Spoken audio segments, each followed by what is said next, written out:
si c'est pas fêté. Non, c'est une blague, je déconne. C'est Imizo, un joueur de StarCraft 2 qui a envie de se lancer un petit peu dans la vidéo sur YouTube, enfin qui en a déjà fait un peu dans le passé, mais qui n'est pas assez rassasié, qui a envie de produire des petites choses, de parler de ses connaissances et de s'investir un petit peu plus dans cette communauté qui est StarCraft 2, la deuxième meilleure communauté en France. C'est la deuxième meilleure communauté de StarCraft 2, c'est la France. Et il faut la représenter fièrement. Donc voilà, on est juste après la victoire de M-Lord 5-0 sur la Corée. Et avant que les vidéos soient postées sur Pornhub et YouPorn, tous les sites prévus à cela, je voulais parler un petit peu de StarCraft 2 quand même, avant que les gens aillent se masturber sur des sites tels que YouPorn. Voilà, StarCraft 2, c'est quoi? StarCraft 2, c'est un jeu où tu peux gagner sur ton adversaire en lui détruisant tous ses bâtiments. Et voilà. Bon.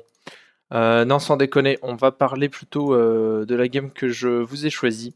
Donc, je vais commenter un petit replay.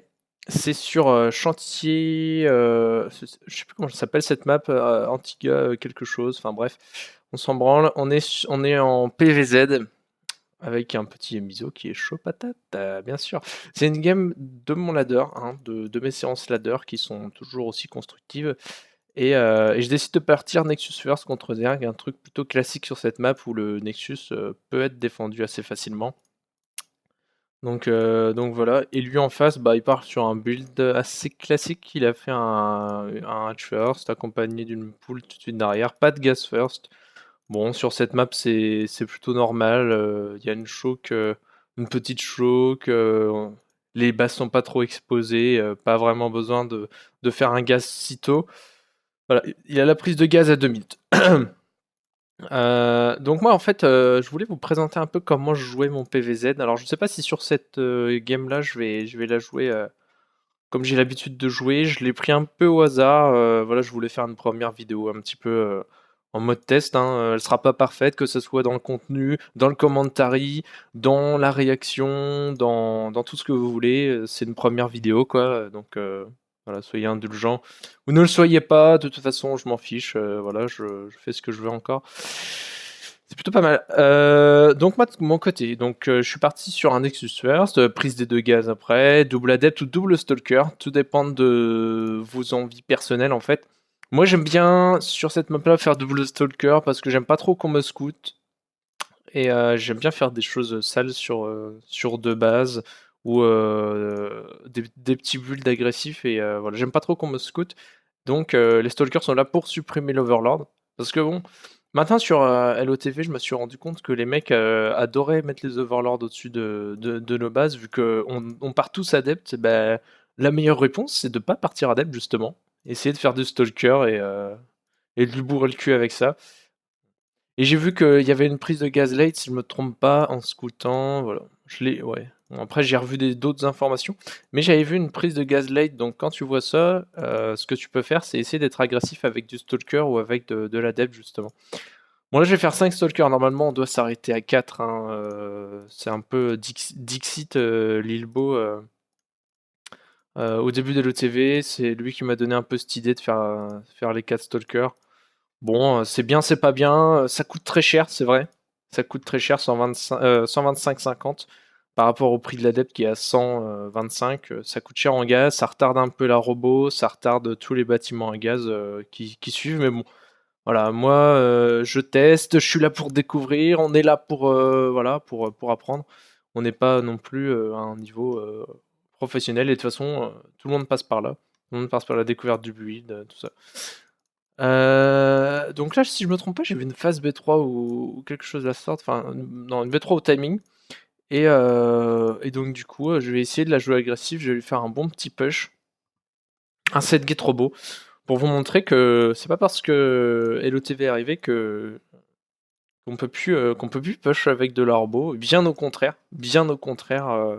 L'arrivée du prisme de transfert a changé beaucoup de choses et permet des agressions beaucoup plus affûté.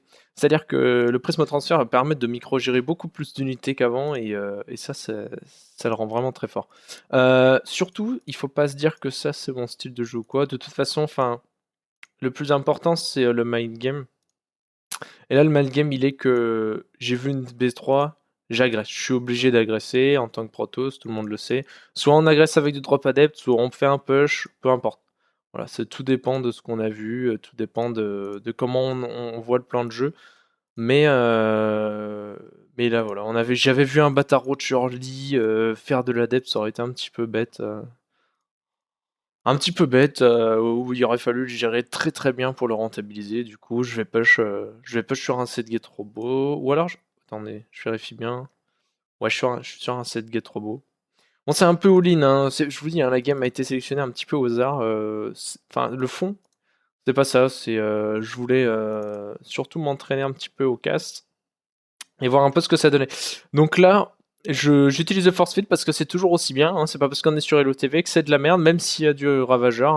Voilà, si le mec il en fait pas, ben il se laisse pourrir comme il faut. Et là, je vais faire mon petit push. Je sens que ça va se finir très rapidement. Ça va se finir très rapidement. Je lui push sur sa petite B3. Il a pris une B4 en sneaky. C'est un petit peu gourmand, quoi. Le mec, il a vu qu'il n'y avait pas de B3. Il m'avait vu sortir. Il prend une B4 cachée. Bon, pourquoi pas.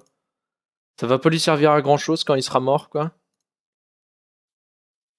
Et vous voyez l'efficacité toujours du push robot. Et là, avec la petite micro, je fais descendre, je fais descendre. Donc là, c'est tout simplement, vous prenez vos unités, vous les faites monter dans le prisme transfert. Soit vous cliquez sur le prisme et vous cliquez sur les unités, soit vous sélectionnez les unités et vous cliquez sur le prisme, et ensuite vous faites D pour déployer les unités, et vous cliquez sur le prisme transfert pour les faire descendre. Et en fait, ça fait un cercle. Voilà, ça va continuer tant que vous sélectionnez les unités, que vous les remettez dans le prisme et vous les faites descendre, ça continue, ça continue, ça continue. Et là, je vais vous le montrer. Hop, je les prends, je les fais redescendre, je les prends, je les fais redescendre, je les prends, je les fais redescendre, je les prends, je les fais redescendre. Et là, il n'y a rien qui me touche. C'est un peu du blink pour toutes les unités Protoss et c'est en ça que le prisme transfert est très fort sur LOTV. C'est à sa distance de récupération des unités et ça, c'est vraiment très fort. Donc voilà, et puis bon, sur un set get robot, ce que je conseille en push, c'est d'avoir pas mal de stalkers et d'adeptes parce que c'est deux unités qui se complètent plutôt pas mal. Les adeptes vont supprimer les zerglings et les stalkers vont s'occuper des roach. Et c'est assez fort, quoi. Et le but va être bien sûr de push avant un timing ravage. Voilà.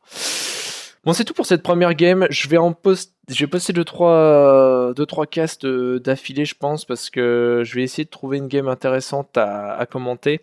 Voilà, c'était surtout pour lancer ma chaîne, faire un premier jet, voir ce que ça donne. Est-ce que ma voix, ça marche? Est-ce que j'ai la tchatch?